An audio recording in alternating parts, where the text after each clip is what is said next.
We head to Southern Africa now, where Police Minister General Becky Cele has successfully wrapped up a 5-day official visit to the People's Republic of China ahead of the upcoming 15th BRICS Summit to be hosted in Johannesburg in August 2023.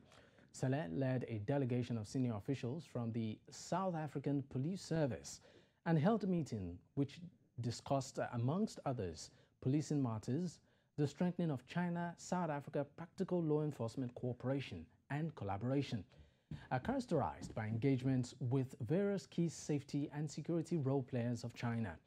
The meeting also established formal and rigorous policing exchange program of personnel capabilities and training between the two countries. They also reflected on security preparation of the 15th BRICS Summit to be hosted in Johannesburg, where President Xi Jinping will join other head of states and attend the summit in August.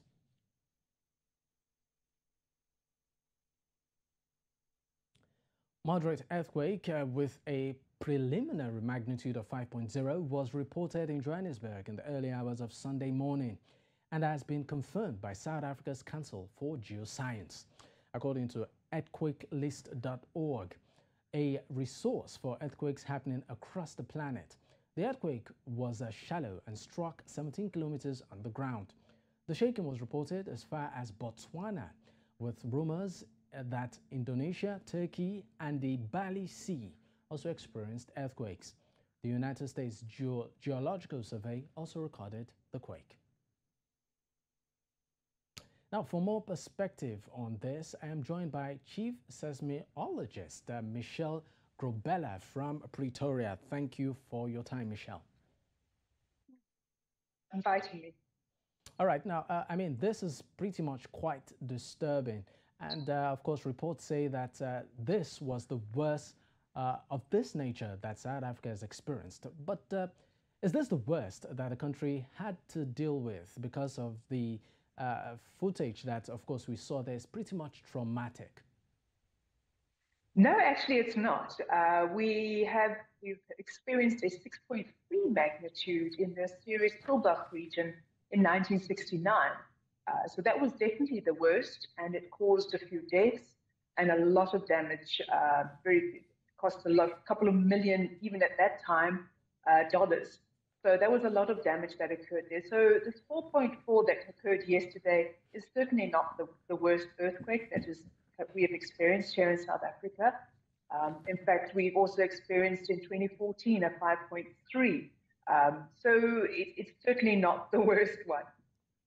But this apparently isn't also the first, right? Shouldn't that be a reason for concern? Well, that's a difficult question, right? The idea, so yes, in seismology, if you've had an earthquake in the past, you can certainly expect an earthquake in that same region in the future. Obviously, the question is when. Seismologists across the world would love to be able to predict when an earthquake can occur. You can imagine in Japan, Turkey, for instance, they would love to be able to predict the earthquake.